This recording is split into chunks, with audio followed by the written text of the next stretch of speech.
Hi welcome to GS film reviews. రోజుకు ఒక Hollywood movie review వస్తుంది. ఈ ఛానల్కి సబ్స్క్రైబ్ చేసుకోండి. ఫ్రాంకెన్‌స్టైన్ మాన్స్టర్ అనేది మనం చిన్నప్పుడు బుక్స్లో చూసి ఉంటాము, కామిక్స్లో ఏదేదో చిన్నప్పుడు ఏదో ఫొటోస్ కానీ అది ఏదో ఒక విధంగా చూసుంటాం, లేకపోతే టీవీలో మూవీస్ చూసుంటాం. అలాంటి కాన్సెప్ట్ని, అలాంటి స్టోరీని ఎత్తుకొని ఒక ఫ్యాంటసీ ఫోక్లోర్ లాగా అది ఒక డిఫరెంట్ స్టైల్లో చెప్పారు. అదేదో మనం పురాతన కాలంలో మనం కూర్చొని ఎవరో ఒకరు పిల్లోడికి స్టోరీ చెప్తే పెద్దవాళ్ళు ఎట్టుంటుందో అట్టుంటుంది. కానీ చిన్న పిల్లోడికి తీసినట్టు ఉండదు, అడల్ట్గానే ఉంటుంది.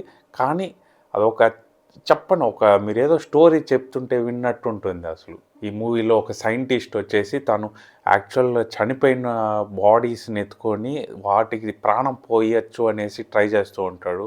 అందరూ టెన్షన్ అయిపోతుంటారు, అసలు ఎట్ట చేయగలరు ఇది అనేసి. అసలు మనం దేవుడు ఎట్టగా చేయాల్సింది అట్టంతా మాట్లాడుతూ ఉంటారు. కానీ తను ట్రై చేస్తూనే ఉంటాడు. ఒక చిన్న మిస్టేక్ వల్ల మొత్తం మారిపోతుంది స్టోరీ. కానీ ఆ మాన్స్టర్ మాత్రం క్రియేట్ అయిపోతుంది. ఒక మనిషిని యాక్చువల్ ప్రాణం పోస్తాడు. మూవీకి మెయిన్ హైలైట్ ఆ మాన్స్టరు, ఆ సైంటిస్ట్ ఇద్దరు రోల్స్ కెమిస్ట్రీ అయితే సూపర్ వర్కౌట్ అయింది. యాక్టింగ్ ఇద్దరు చింపేశారు. ఆస్కార్ ఐజాక్ అయితే తెలిసిందే, కానీ జేకబ్ అసలు యుఫోరియాలో చూసుంటారు తన్ని. ఈ మూవీలో చూస్తే ఫస్ట్ ఆఫ్ ఆల్ గుర్తుపట్టరు. మేకప్ అసలు నెక్స్ట్ లెవెల్ ఉంటుంది. గుర్తుపట్టినా కూడా అసలు అతనేనా అసలు అంత మంచి యాక్టర్ అనేసి అనిపిస్తుంది అసలు.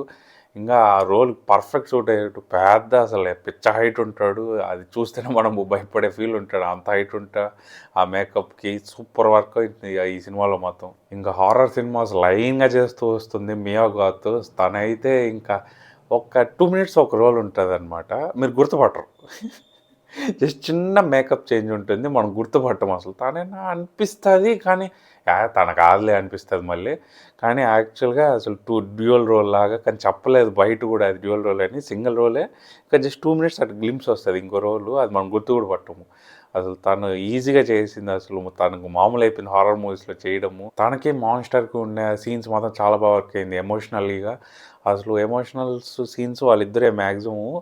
సైంటిస్ట్తో ఉంటుంది కానీ తనకి అర్థం చేసుకోగలదు ఆ మాన్స్టర్ ఎలా ఫీల్ అవుతున్నాడు అనేసి.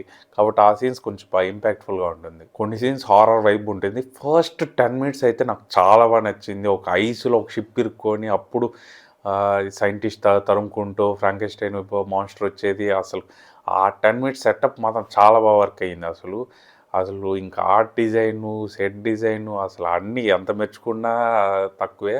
అసలు మనం టెలిపోర్ట్ అయిపోతాం ఆ స్టోరీ లోపలికి. అసలు చూస్తేనే అంత బాగుంటుంది అన్నీ. అసలు ఫ్రాంకెన్‌స్టైన్ మూవీని ఇంత ఎమోషనల్గా కూడా తీయగలమా అనేసి అది ఒక చాలా బాగా తీశారు అసలు. వేరే మూవీస్తో కంపేర్ చేస్తే నాకు ఇది చాలా బాగా నచ్చింది. ఈ వీడియో నచ్చితే లైక్ చేసి షేర్ చేయండి. నెక్స్ట్ వీడియోలో కలుసుకుంటాం. పీస్.